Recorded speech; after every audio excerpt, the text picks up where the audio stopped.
"My career is being wasted." Those 4 words capture the frustration gnawing at Tom Aspinall's psyche. Every day he remains on the sidelines. Aspinall, the interim heavyweight champion, has watched his prime slip away, while the UFC's marquee figure, Jon Jones, enjoys life on his own terms, seemingly immune to the ticking clock. In this high-stakes drama unfolding behind the octagon doors, Aspinall's outrage isn't merely about dollars, fame, or fleeting attention, it's about the basic tenet of combat sports. The fight must move forward. Every fighter knows that career peaks come and go in a heartbeat. For Aspinall, who redeemed himself against Curtis Blaydes in front of his hometown crowd and then cleared out every contender in his path, there's no greater indignity than seeing the undisputed champion delay a showdown that would not only define legacies, but reshape the division itself. As Aspinall watches Jones jet off to reality shows and tease injuries, he feels abandoned, left to guard a placeholder belt while fans clamoring for the biggest heavyweight bout in UFC history get the runaround.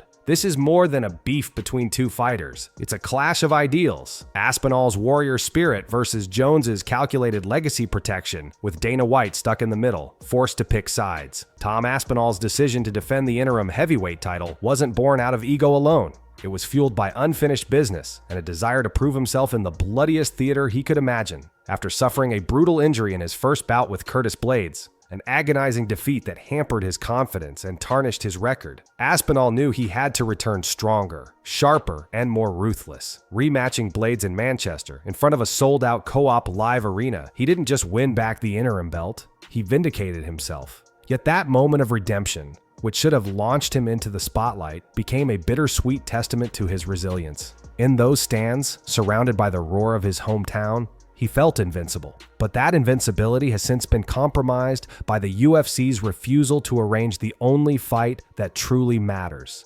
Aspinall versus Jones. The irony cuts deep. He already foregone immediate glory by defending the interim title once, an almost unheard of move, only to find himself sidelined again while waiting for a shot at the undisputed crown he rightfully earned. I think I got to about 14, 15, and we started training at a few different MMA gyms. And I started realizing people are actually not going into work. This is the job. This is what they're doing to get money, and not actually going to a building site. Where I'm from, people work on building sites, people work in car garages. Having dismantled every contender standing between him and the undisputed throne, Aspinall's frustration stems from the simple fact that in MMA's hierarchical ecosystem, the champion exists to be challenged. Aspinall has methodically proven his worth, knocking out every opponent put before him and staying ready regardless of circumstance. Yet as the interim champ, he's been relegated to a limbo state, no longer a mere up-and-comer, but also not quite recognized as the real king of the weight class. This grind, this endless waiting, feels almost cruel. In his mind, every training session, every meal prep, every sparring round is meant to prepare him for that one defining clash. But with Jones off-savoring reality television contracts and crafting his legacy off stage, Aspinall risks becoming a forgotten footnote, his prime years ticking by as the division stagnates. The fundamental promise of the UFC, that the best fight the best, lies broken, and Aspinall bears the brunt of that betrayal. As weeks stretch into months, the grievance against the UFC crystallizes. They're shielding Jon Jones. Long celebrated as MMA's golden boy, Jones has built a reputation as the greatest of all time by defeating every challenge put before him in the light heavyweight and heavyweight ranks alike. Yet now, when faced with a true threat in Aspinall, an explosive combination of speed, power, and heart, he hesitates. Behind the scenes, the UFC appears content to let Jones dictate terms, permitting him to chase side ventures like a high-profile reality show, with Nate Diaz in Russia reportedly bankrolling a staggering payday for both. Meanwhile, Aspinall's phone remains silent. No fight date, no training camp adjustments, no sense of purpose other than waiting. To Aspinall and many fans, this smells like favoritism, the organization safeguarding its star's appeal and drawing out his reign. In doing so, they rob the division of momentum, suppress emerging talent, and leave a champion, the interim title holder, to fester in obscurity. The spotlight, the target, the bullseye is always on you, and yet you always deliver. How are we feeling? I feel good. I feel really good to be getting interviewed by you, Jon Anik. I saw your Instagram this week, bro, and you sent me a lot of love, and I really, really appreciate that. I feel like it's so easy to throw me shade. It's so easy to hate on a guy who's at the top, bro. The standoff takes a psychological toll on Aspinall. He trains relentlessly, day in and day out, as though every session might be his last under peak conditions. But without an opponent on the horizon, that motivation frays. The mental grind of staying switched on, despite no clear goal, can be as punishing as any sparring session. During interviews, Aspinall has admitted to feeling mentally tough just to get through each day. He's seen teammates and lower-ranked contenders get booked and unbooked, while his own path remains shrouded in uncertainty.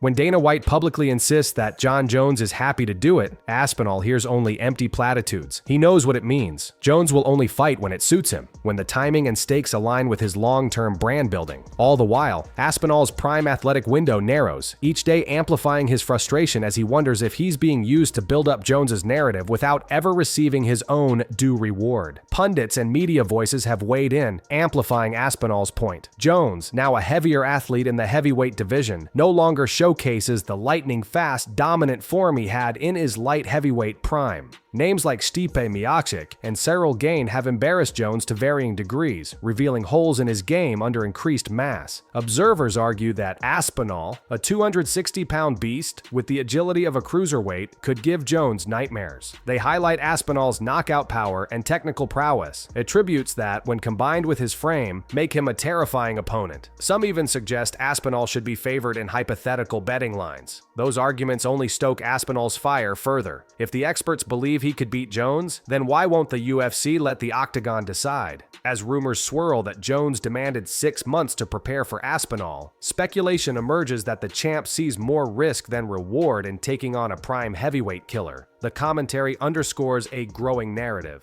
that Jones's aura is no longer enough to quell real threats.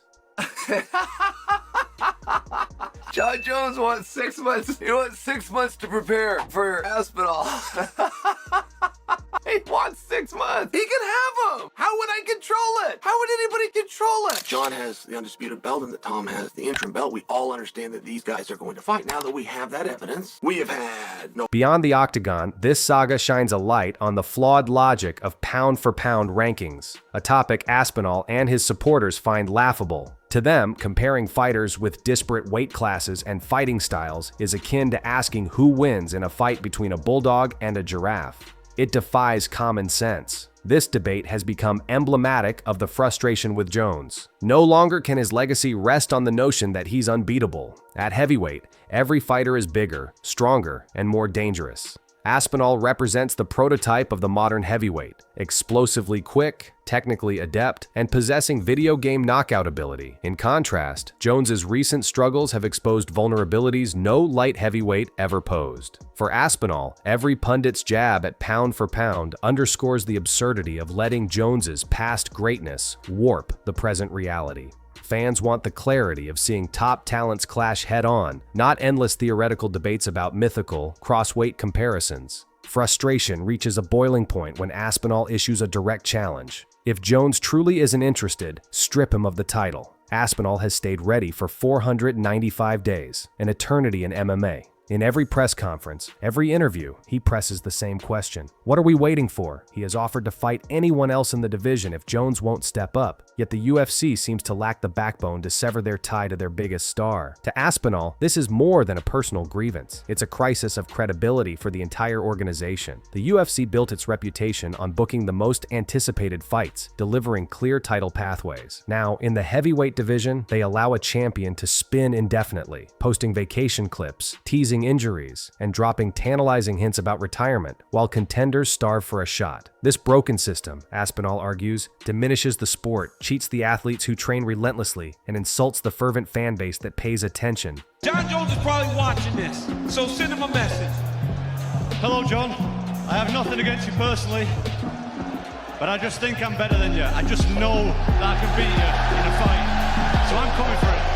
Aspinall's own words bear the weight of a fighter who refuses to be silenced. I want to fight somebody. I'm a professional fighter and I want to fight somebody. Those 7 words capture the essence of his rage, an unbroken commitment to the warrior's code that demands action over inaction. He admits to being overweight, a sign he's been bulking up while waiting, yet his mind remains razor-focused on a date with destiny, whether that's against Jones or any other worthy adversary. For years, Aspinall watched as Jones steamrolled the light heavyweight division, Johnson then cruised at heavyweight, his aura cemented by an unbroken train of victories. But now, at 37, Jones carries extra pounds that have dulled his speed, and his recent missteps signal he might no longer be invincible. In that context, denying Aspinall the opportunity to dethrone him feels less like strategic career management and more like cowardice. Every day the fight fails to materialize, the gap between Jones's legend and his present capabilities widens, an unspoken acknowledgement that the throne he holds is vulnerable.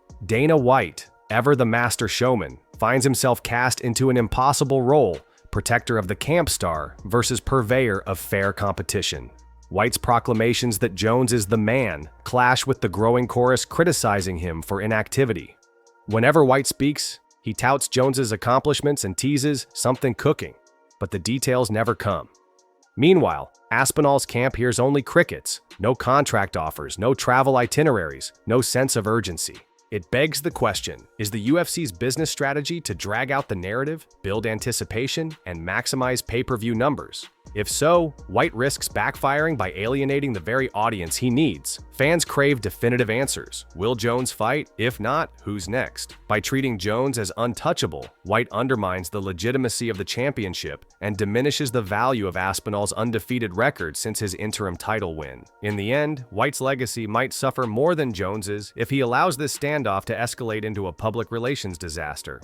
You know that the first time I fought Jon Jones, I was 36 and 38 the second time. He's now what, 37, 38 years old? This kid's young. He's the older guy. I think that this kid is as dangerous for him as anyone he's ever been in there with, partly because that's not his weight. As the MMA community grows impatient, talk turns to potential outcomes. If Jones returns, does he still possess the tools to handle Aspinall's unique blend of speed and power? Some pundits predict Aspinall's crisp striking and quick footwork will overwhelm a heavier, less agile Jones. Others emphasize Jones's elite wrestling and jiu-jitsu as his pathway to victory, pointing out that if he can neutralize Aspinall's takedown defense, he could regain control. Betting odds begin to shift, signaling a seismic shift in perception. No longer is Jones the unquestioned favorite. He's an underdog in some sports books. That realization chills the blood of loyal Jones supporters while igniting hope in Aspinall's backers. Each analyst breakdown adds pressure to the UFC.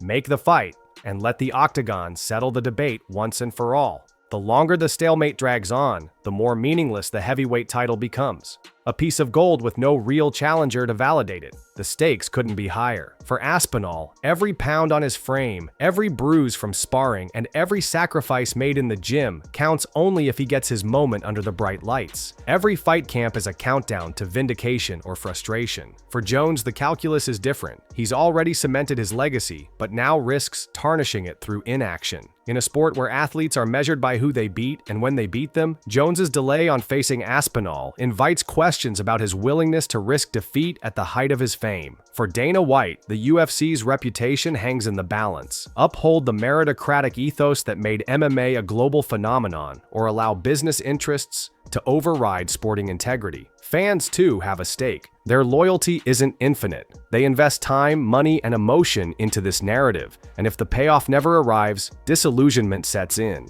The clock ticks on all parties, and the world watches, wondering if the biggest heavyweight showdown in years will ever materialize or fade into another what if in MMA lore. Yeah, I love to bury the hatchet with DC. You know, literally every time I see him, I try to give him a smile, I try to give him a handshake, and I don't think I just recently found out he doesn't like that very much.